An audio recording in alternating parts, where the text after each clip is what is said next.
Hey everyone, welcome to Pop XP. And before the show starts, make sure to click that subscribe button and click the bell to get notifications when we go live and we upload awesome new content. And don't forget, if you can, make sure to share our stream on all your social media outlets. We appreciate it, and thanks for helping us grow the Pop XP channel.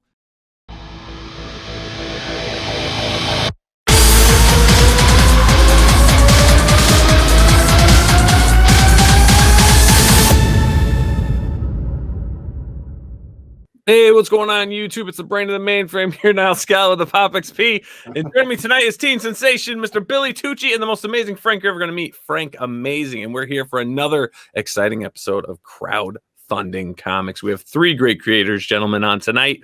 And a good job, Frank, pulling together this one as well. Yeah, triple threat here. A triple threat. Triple threat. Triple indeed. So, Frank Amazing, my man, who do we have up first? Yeah, so we have the return, and not only that, but a very different view on comics. So from previous work. So without further ado, John Celestri. John, welcome back to the show. Hello, guys. Hi, John. Hi, Nile. How you doing? Good to see you, old friend. Good to see you. Hey, I heard that you were having some Long Island iced tea.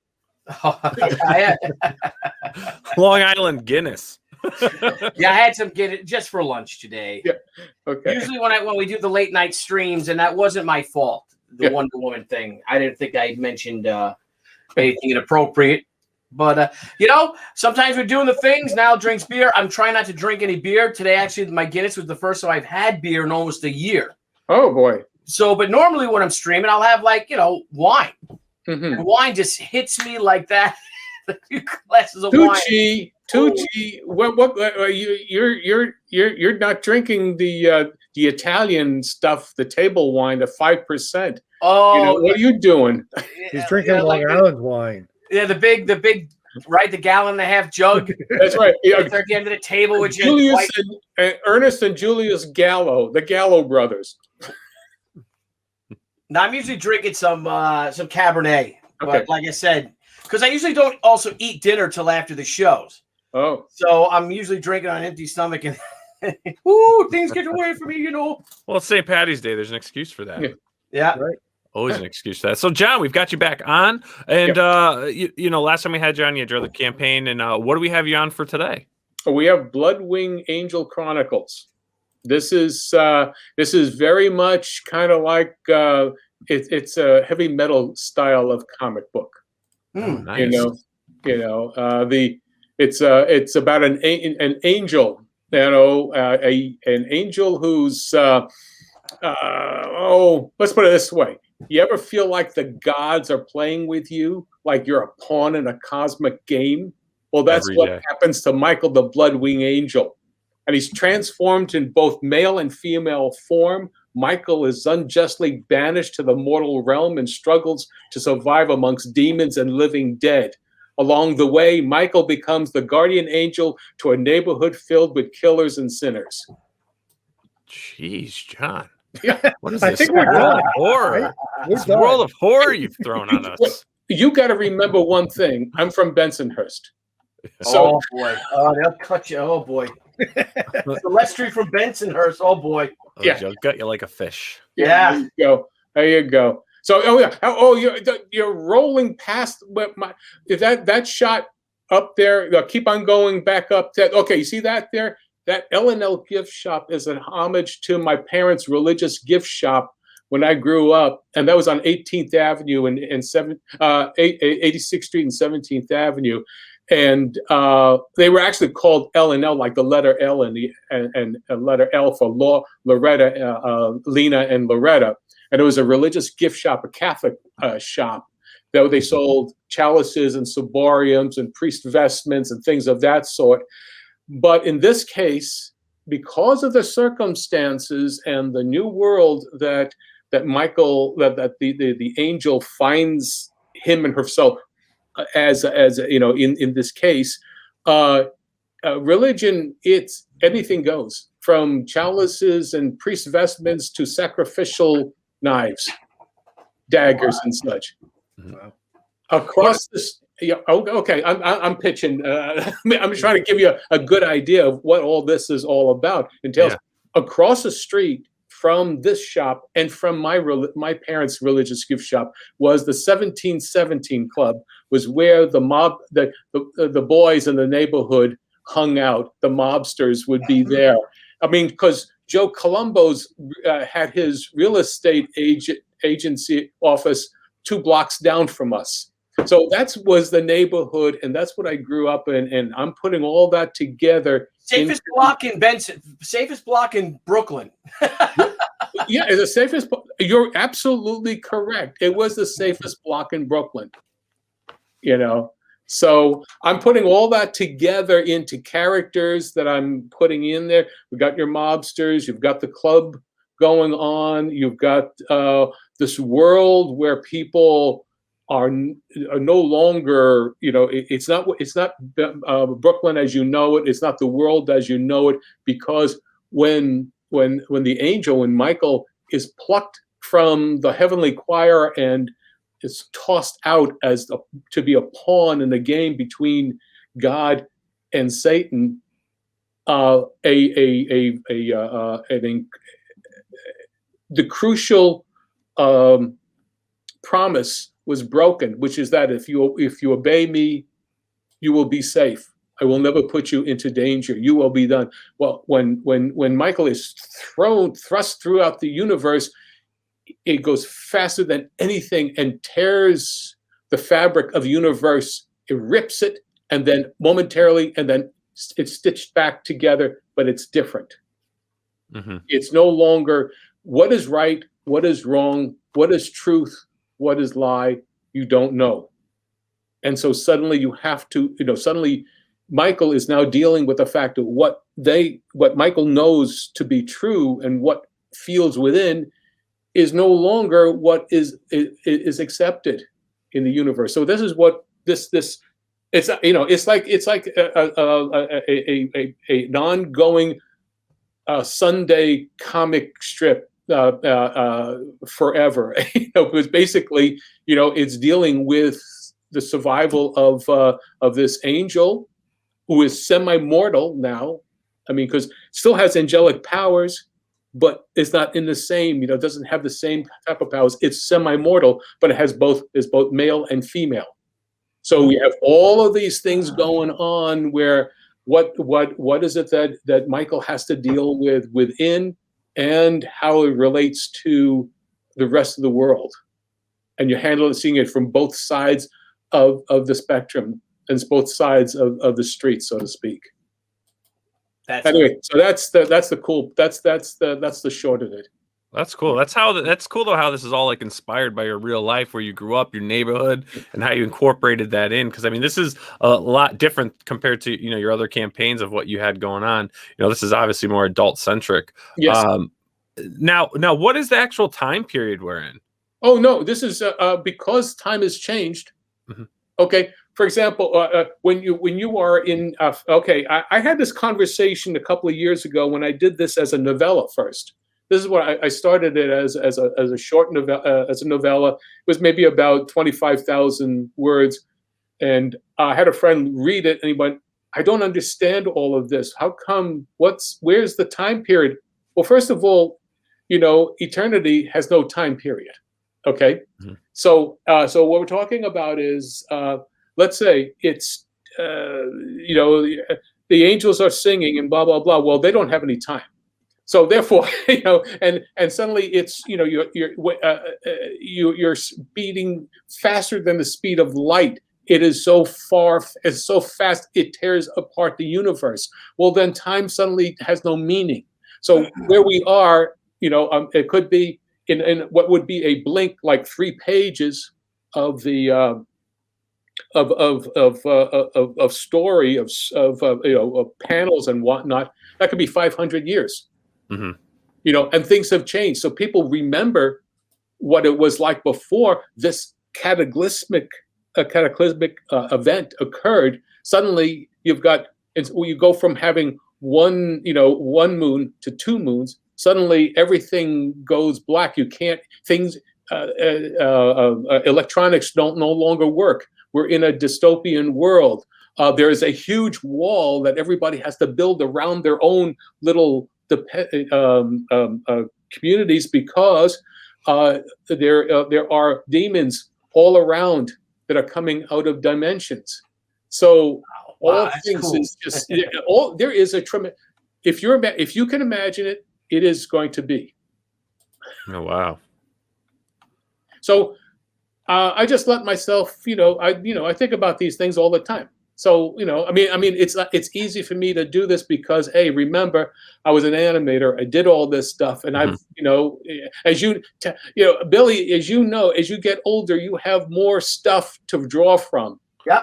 Experiences, and so now you say, well, you know what, you thought it this way, but I'm no longer thinking this way, so I'm going to just change this. Especially if you've been a Catholic, you come up with all this. An aspect of this was that I took the book of Job, the Old Testament, about God is playing with this one little guy. There's a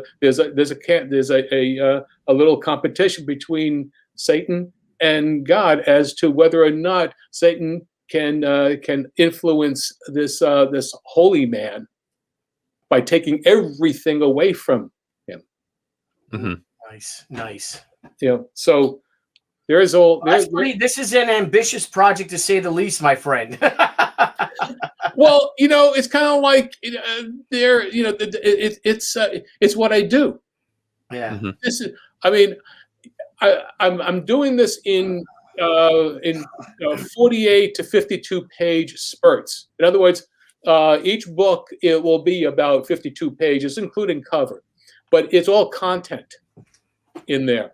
And the idea is to turn out that amount every 8 or 9 months, because I'm doing everything myself.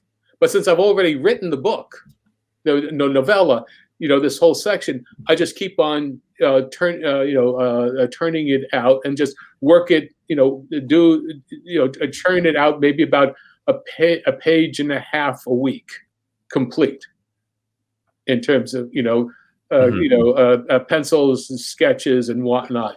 So what you see back then, remember earlier, all the way at the bottom there, those were my pencils. If you roll, just keep rolling. But yeah, there. Okay. Those are my rough pencils in page size, like printed page size format. Mm-hmm. Those are my thumbnails, basically. And I work out all of that stuff so I can see what's going on. Then I blow them up, and and then I'll draw, and then I'll repencil it, clean it all up, finesse it, and then scan it, and then do the high contrast, and I have my ink line. Because that's basically what animation was. We did it all in pencil, and we just scan it and just clean it up, and so I don't have to. I can erase, But John, you should look into doing maybe when this campaign's over or something. But we call them rough cuts. I do a rough cut edition like that, and I show the first draft of the script with the original pencils and all. People seem to really like it. Yeah, well, I think what I might be, what I'm planning to do is, when I get enough for 120 pages for a book, I'll do it as a trade paperback. But I can also then add, beside 120 pages of content, I could do what some of the rough pages were like, and what the sketches were like.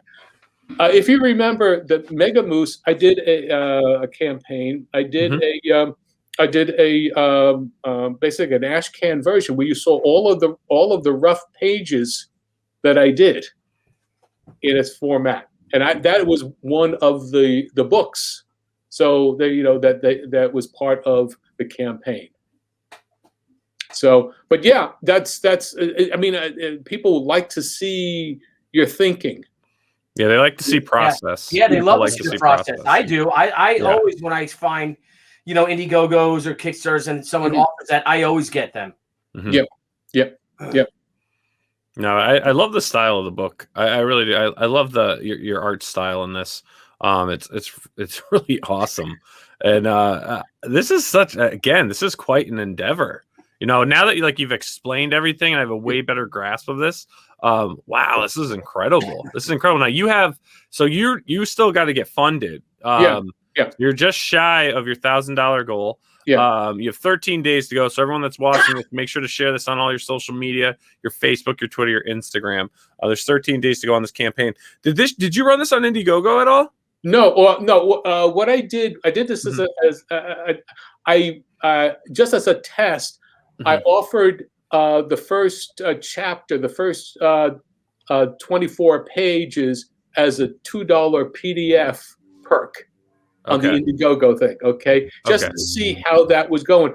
But I didn't want to do that. I'd rather. I said, let me try the Kickstarter first, because to do the actual the print version. Because then I could see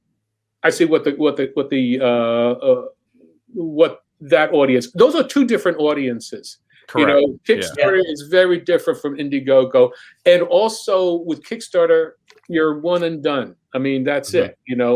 So I figured, okay, let me see what that is, because I said, let me see how this works for the perks that I want to do. The perks are things like, got the printed version with a mini poster, and then another with a trading card, and then also a soft enamel pin, as that. And then for the top one, which is like a $50 thing, also includes a pencil sketch of Michael with her with the flaming finger. So there's that. So I'll see what happens here, and then if once I've done that, I'll see what happens. Then I will go back, and then I can do it on Indiegogo and see what happens.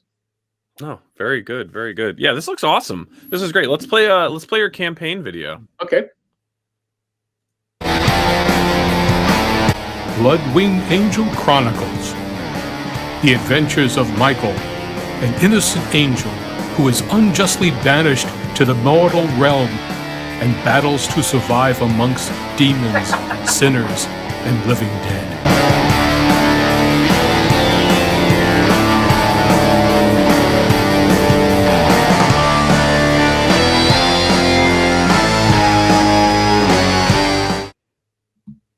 That flaming finger. Yeah. Nice. Well, Michael could only use the middle finger because you can't get to the entire angelic flaming sword into it. Yeah.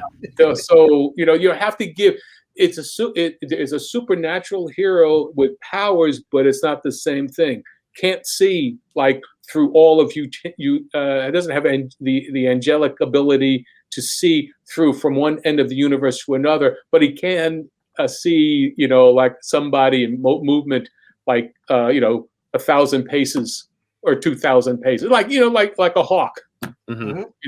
So they're all and wings. Though has wings, and all of that. But when the wings are too heavy, it retracts, and basically they're winged tattoos on the back and on the thighs. Oh, nice. So it's all of this is a fun thing for me. Yeah, this is cool. What made you? So now you've done a lot of kid-friendly stuff. I mean, is this just a nice change of pace? Well, yeah, but basically, if you really look at it, it's still my hand. If you do, with Stuffy and Zoe, and then you go to Mega Moose, and then you go to Bloodwing, it's basically an animatable style. It's just age appropriate. I go with the Stuffy and Zoe material, they're about 3.5 heads high.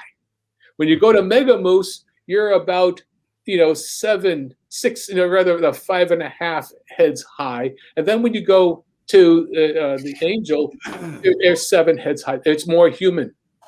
And so basically, but it's still me.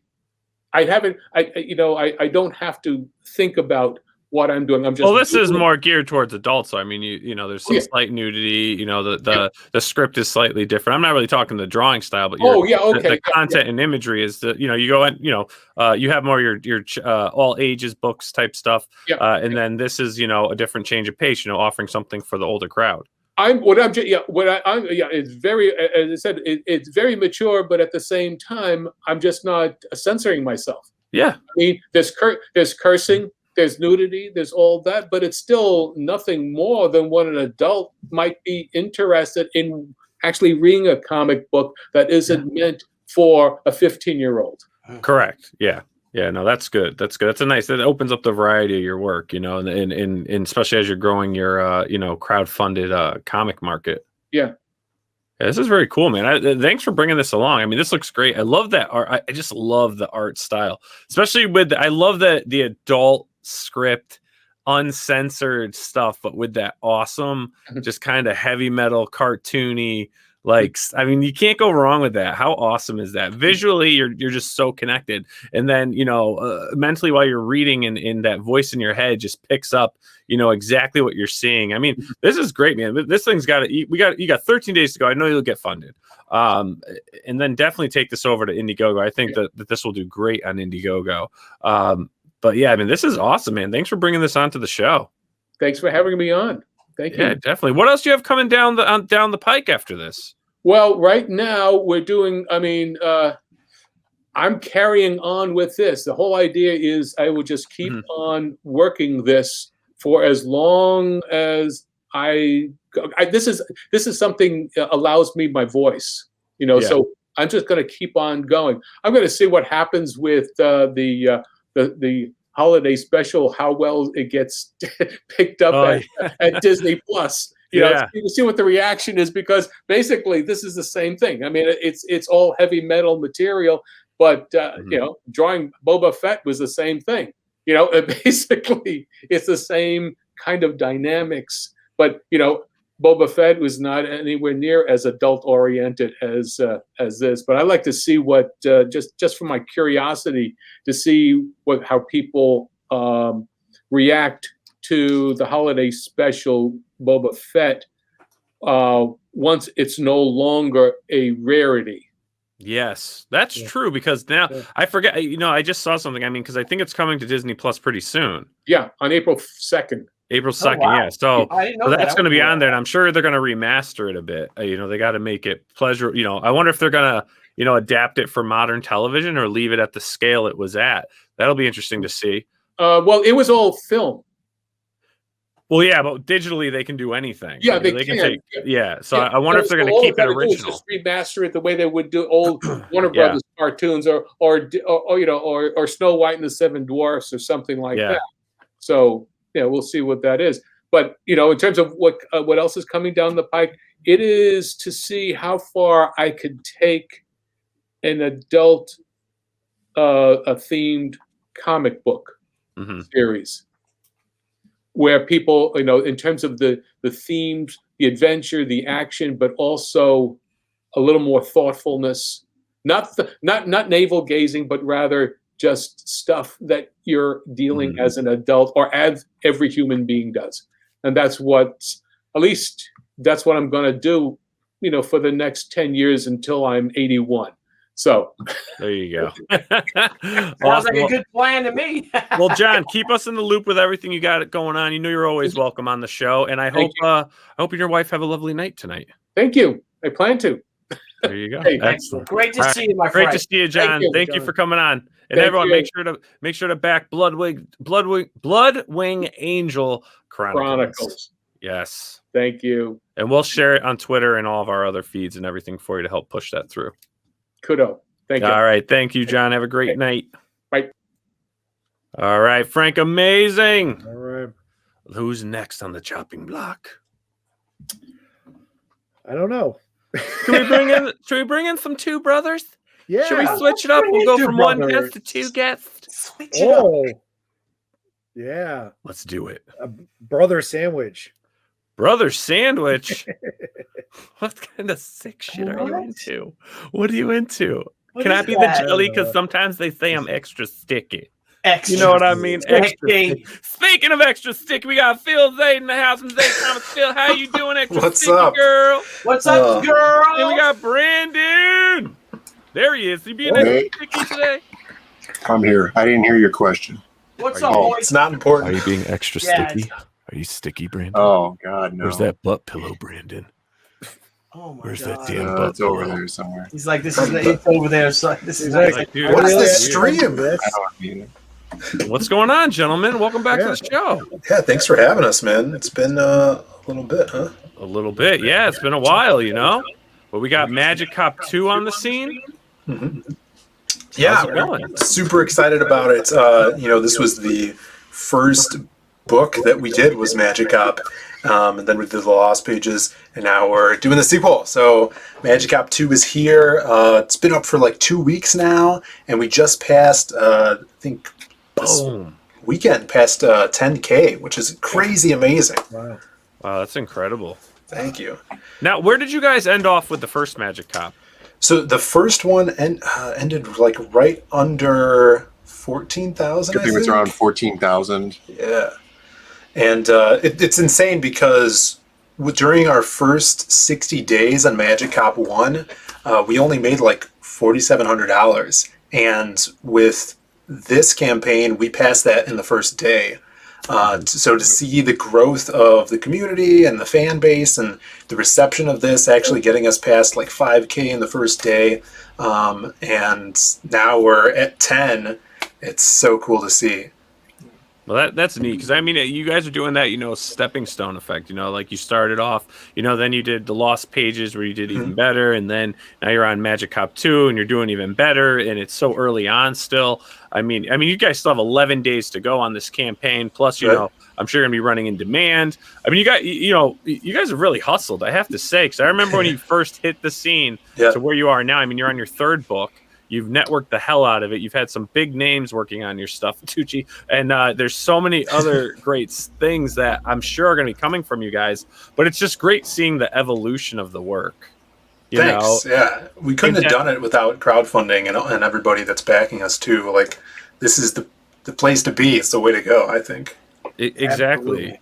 And your fans are they're a testament to that because getting funded so fast. Like I know, we're talking. Some people look at these numbers like, oh, it's not that big, but it is when you're new to it, right? Because you guys are still new to this, and I mean, hitting 10K so fast is a big deal. That's a big deal. That's a testament of your product and what you're doing. And I gotta say, I mean, it's such an awesome concept, and I'm glad you're still moving with it because I thought Magic Cop 1 was awesome. I thought the whole concept was cool because no one was doing anything like that, and I just love the 80s, and it's just cool. It really is. And before we get too deep into it, let me play your campaign video. Cool. Awesome. Hey everyone, this is Branden and Phil from Zayd Comics, and we're back with our new sequel, Magic Cop 2. So sit back and watch this trailer right now.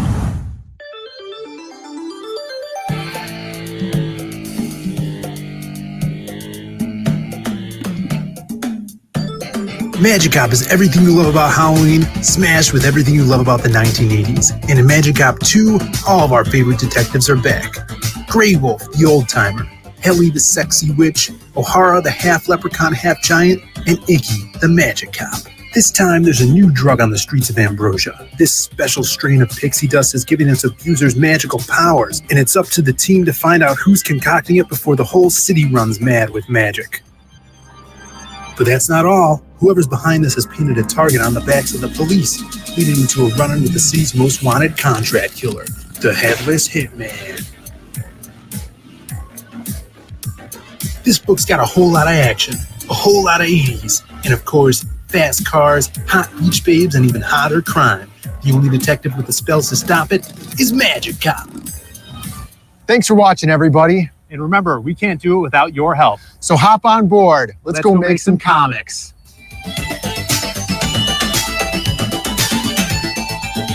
Now with more Magic Cop.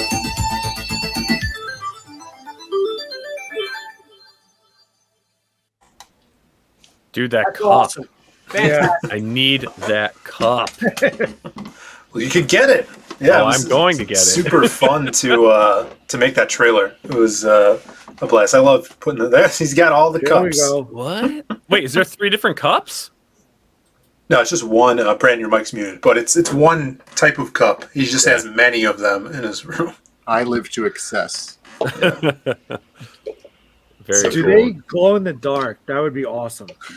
They don't. Not this time. Yeah. I just remember those cups because, like, you throw them in Yep. the dishwasher and they would like fade, but you just never got rid of them.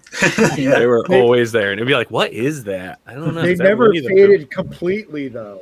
No, Like, no, there's- no. Like, always just a light film of what it was. Right, and then the black outlines of the characters that used to be there. Yeah. Yeah, if you wash it enough, you'll make it look like it's from the 80s.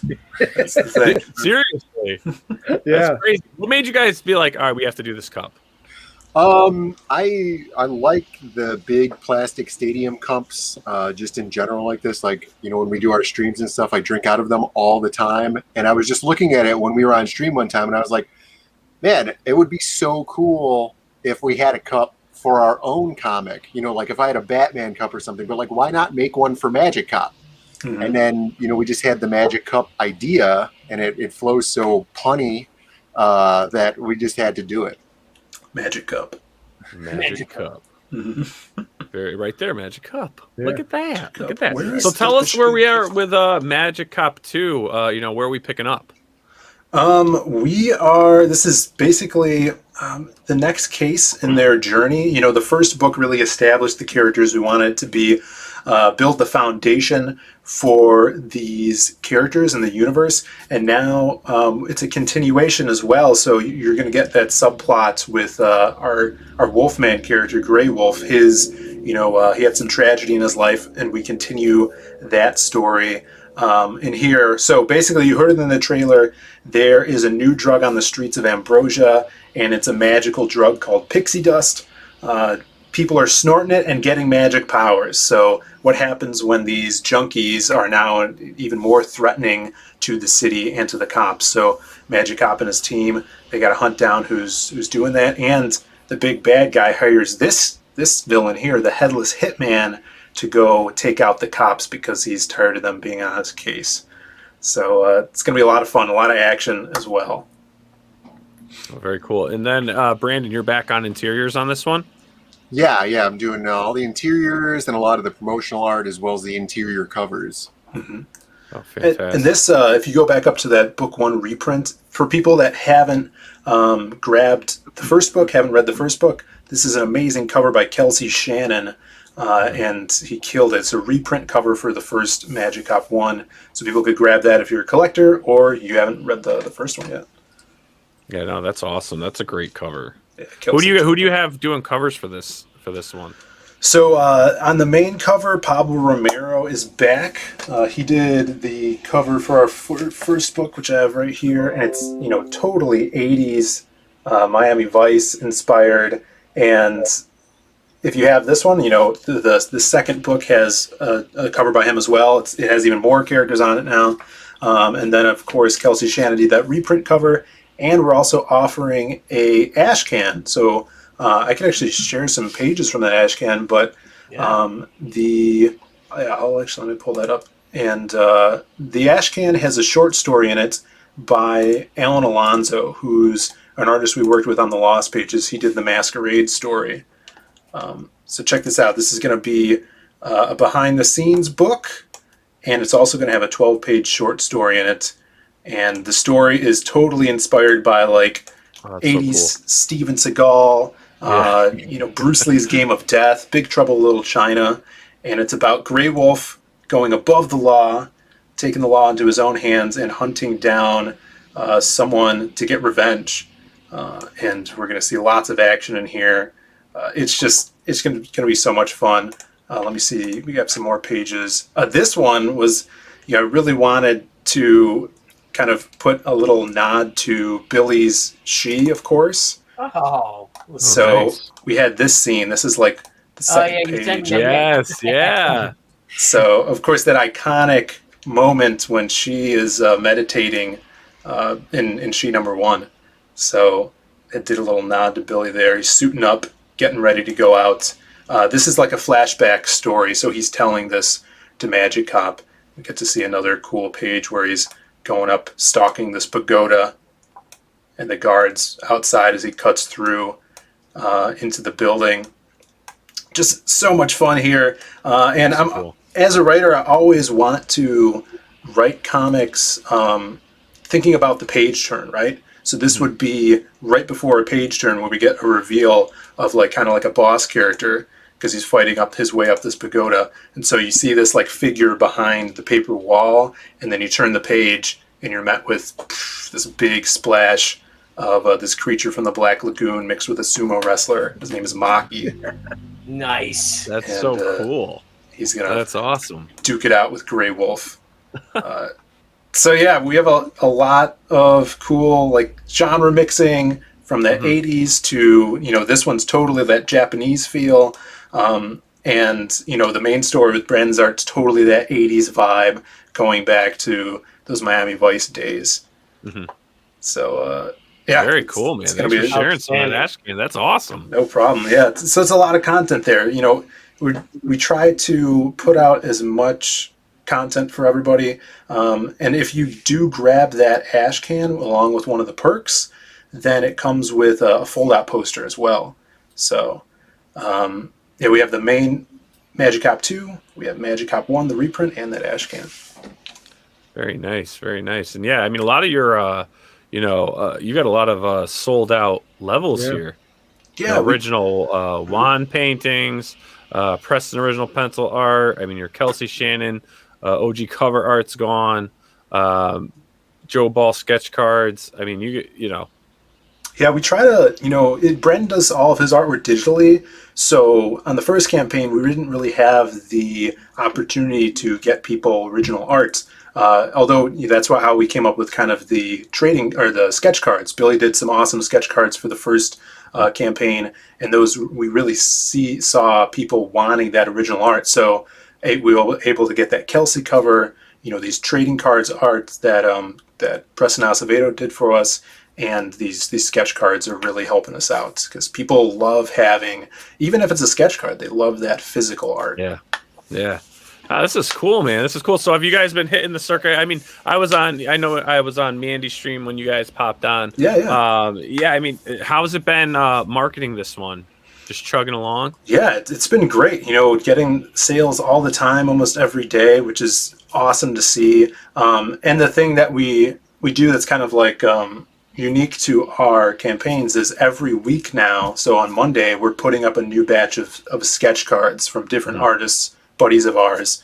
So backers that have already backed could look forward to that and having a chance of grabbing some kick-ass cards. And then even if you're a new backer, you can add those cards on to any perk. Oh, very cool. Are you so with Magic Cop? I mean, you did Magic Cop 1, then you did your Lost Pages book. Now you're at Magic Cop 2. Is your next campaign, if you can say, are you going to go into Magic Cop 3, or do you have something else lined up? So we kind of like the idea of alternating. You know, since we're kind of building these two IPs with Magic Cop and the Lost Pages, we don't want to keep fans waiting too long. So that's why we went Lost Pages, then we switched off to Magic Cop. The next one, what we're planning on doing is another Lost Pages, which I'm writing currently. Staggering them allows us to get them out quicker because I could work during the Lost Pages drawings. The Lost Pages artists can work during the Magic Cop, and we can kind of make sure that we don't have to wait an entire, extra set of time while, after we ship the first one, then we got to start drawing the next one and stuff. So just makes more sense this way. That really helps. It's like leapfrogging it, So while one guy's going over the other, exactly. You're doing your thing, and then they're doing their thing. So yeah, that makes perfect sense. That makes perfect sense, man. Well, I got to say, man, it's awesome. Congratulations. You're $10,523. You're 130 backers. You got 11 days to go. I mean, and then you'll go into demand. Man, congratulations. You guys are killing it. You really are. Thank you. Yeah. And you're awesome guys. I got to say that. Yeah, you are. Just like humble, just awesome creators. I mean, it's always cool to see you guys on streams. It's always awesome to have you on. I mean, just, never change. Never change, guys. Yeah, we're always learning new stuff from every stream we go on. and we're so new at this still. There's so much, work to be done and grinding. So we don't mind the grind because we still have a lot of time to do this stuff. So I think, I'm really excited about how well we're doing and can't wait to put out more stuff. It's going to be awesome. Yeah, if anyone out there watching is not familiar with Phil and Branden, please, head on over, check out the other campaigns, just get an idea of the work they've done. Magic Cop is a really fun book. It got such great reviews. I mean, they funded so quickly in the beginning because all those backers for issue 1 were so thirsty for more that tells you something good. So make sure to get on there. Back Magic Cop 2. If you've never read it before, make sure you get that level where you're getting the reprint of number 1 as well. And then also share it on your social media, on your Facebook, your Twitter, your Instagram, whatever you're using. Help push this awesome brother duo that are creating awesome books. And, we really want to see great success for them. So everyone, please share their campaigns. You won't regret it. You won't regret it. And also, if you want to know the quality of what they're putting out there, head on over to the Pop XP channel, Unboxing with Billy Tucci, where we unboxed the Lost Pages. Yeah, thanks for that. That was awesome. That was a great video. I appreciate that. And the Lost Pages is still in demand, and it ships out the next day. So if you guys order it, we're sending it out. Just like Amazon. Yeah. Just like Amazon. Exactly. All right, guys. Well, thanks so much for coming on. We appreciate it.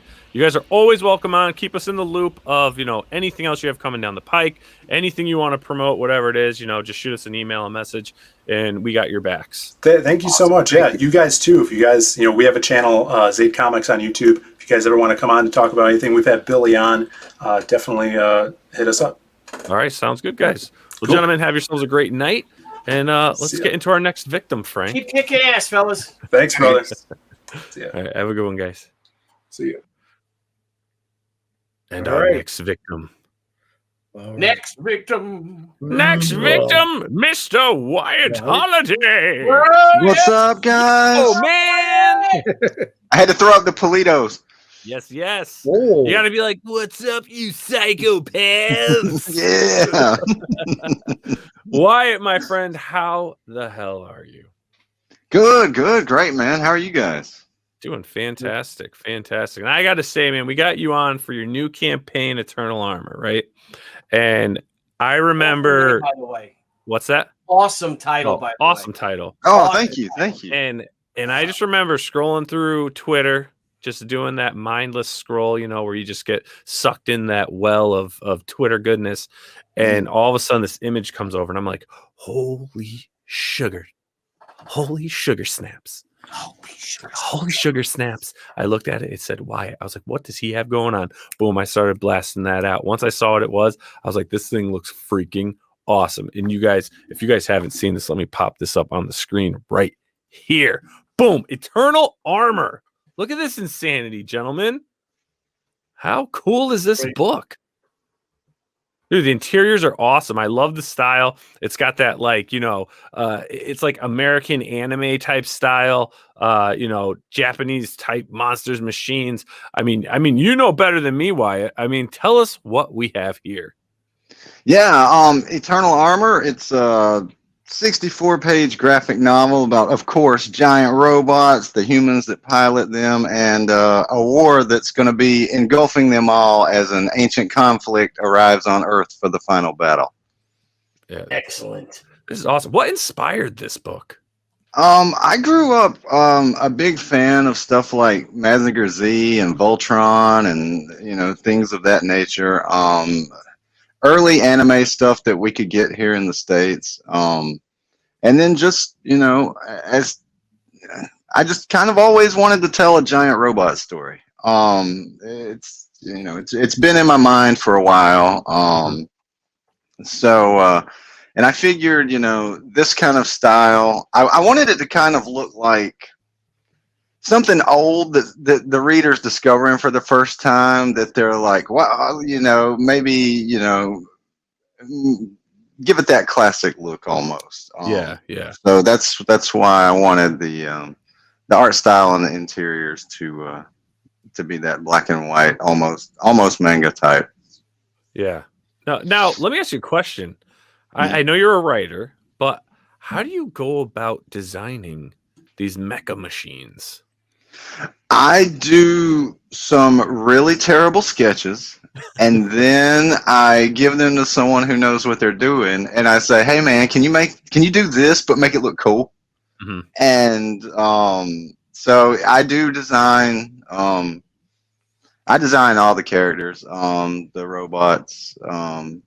Well, with the exception of some of the monster robots and things like that, you know, I might say, hey, give this thing a big alligator mouth and some tentacles, and you know, what we get's what we get. But yeah, man, I sketch it up to the best of my ability, and you know, the artist on this particular book, Joaquin, he just takes it from there, man.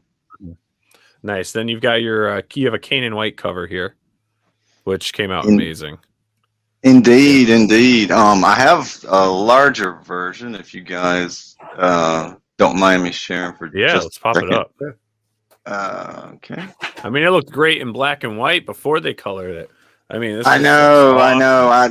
I thought it was awesome in black and white too, but here's more of a larger view for those watching it, for those in attendance, and the millions watching around the world. That is gorgeous, bro. That is gorgeous. It's man, it turned out fantastic. I was blown away. There's so much going on. The colors are amazing. It's just that came out. Are you gonna offer this will this be like a print at all? I'm probably gonna have to do something like that. Yeah. I mean, I think so. Yeah. I think so, but this came out awesome. So tell us a bit about this. Actually, you know what? Let's go into the video. Let's play the video. Yeah.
Yeah, that's insane. Awesome. Fun, man. Fun stuff. That is so cool, man. Thank you. Yeah. You know what? And I remember what, a guy had mentioned I was on, we popped on Mandy's stream that time. I think the day you announced this, right? And I know she played the video then, but I never actually noticed, like, it's in black and white, but everyone's got to pay attention to the textures that are in that black and white, because it gives so much depth and dimension to those black and white pages. I mean, wow. And I didn't pick up on that before. Yeah. It's not simply just black and white. No, Yeah. It is not simply black and white. And I mean, if you go in and look at some of these textures here, I mean, when you look through here, it kind of looks like black and white, but when you actually got those panels in front, and I bet when you're holding that book, you're going to see all those different textures and stuff. And there's almost like that homage to the old style of printing, with what was that called, Billy? With all the little dots and stuff, like escapes me right now. Pixels? Yeah. Not pixels, stipples. Stipples. Yeah. All the different stipple textures and everything that are in here. Stipple technique. Yeah, incredible, man. Dude, this book looks awesome. Yeah, it really does. Fun. It looks like a lot of fun. It looks like a lot man. of fun. It looks like a lot of fun. And this is cool because, when you scroll down here, guys, when you go on the page, Ardana is where we first met Wyatt. This is the first time we ever had on the show was for Ardana. And then we had them on talking Rocket Gal and Moleman, Mars. I mean, such a diverse library you're building. Now 3 different books that really, are totally different than each other, but just shows, your depth and your range as a writer and a creator that you're able to come up with this stuff. And man, I got to tell you, for me, this is, if we're on a popped or not review right now, I mean, this book pops for me, dude. Like you can't imagine. Like I'm looking forward to this. And another thing is you've got the retro lunchbox. Ain't nobody got lunchboxes. Yeah. Can I show you guys? You want to see larger images? Yeah. Pages? Sure, I've got them up right here. Give me just a second. That way you can really see some of the detail Nile is referring to. Let's see. Make it a little larger. There we go. So yeah, this is just the same pages that you see on the campaign page, but see them a little better here. As you can see, you've got all these dots and dithers and schmiggly schmoos and schmeegs. Yeah, no, it just is because every dark texture you see, it's not just a solid tone. It's not a solid color base. You actually have texture to all of these. Even, the road here, the sky. What I like about how they did this is if you look at your clouds, the way the texturing is done, right? In whatever brushes or palettes they're using, it actually makes the clouds and stuff pop. Mm-hmm. Which is really cool. Totally, man. Yeah.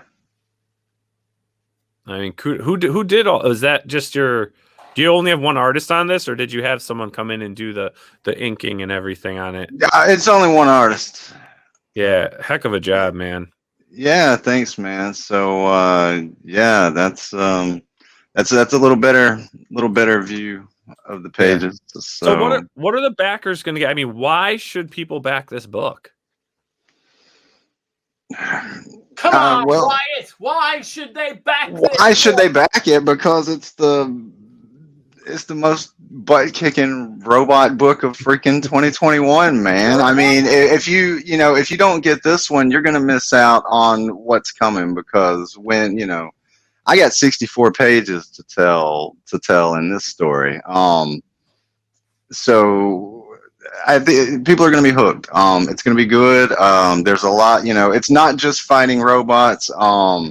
It's a lot about the human characters as well. One of our protagonists, as you saw in the trailer, his brother was the original pilot of the robot who died some probably 12 years ago. Except he was a kid at the time, but he saw the inner workings, how everything worked and all that. But now, when the invaders return, he's like, oh, I've been waiting for you. And so, he kind of starts out more like a vengeance quest for him. Whereas our other protagonist, Mika, she's more, her robot was built, based on what they learned from the original when they found it, because they didn't really build it. A fisherman and his son found it on the lake. There was a drought in the, fish weren't biting. They were on the lake fishing, lamenting the day's lack of a catch. And they saw something in the distance in the water, shiny, and they go out there and it's the top of this robot's head sticking out of the water. And the rest of him's all buried in the mud. So scientists come out, and that's when they excavate the robot and begin studying it. And, they get a pilot, which I referred to, the same pilot I referred to earlier. They get a pilot to begin testing it and such. And then, some time later, after a huge magnetic disturbance, these thunderstorms begin to appear. And once that happens, these robotic monsters arrive, and they don't really know where they came from. So, he takes the robot into action and, of course, fights the evil robots. And after a couple of weeks of this, more of them come, and they kind of get tired of playing whack-a-mole. So he decides, you know what, the next time one of these shows up, I'm going to fly up in there and see what's happening. And when he tried to do that, an alien vessel darts out of the storm clouds, harpoons the robot. They both crash to the ground. Pilot later dies from his wounds, and they have not, none of these storms have appeared in the last 12 years. Well, until now.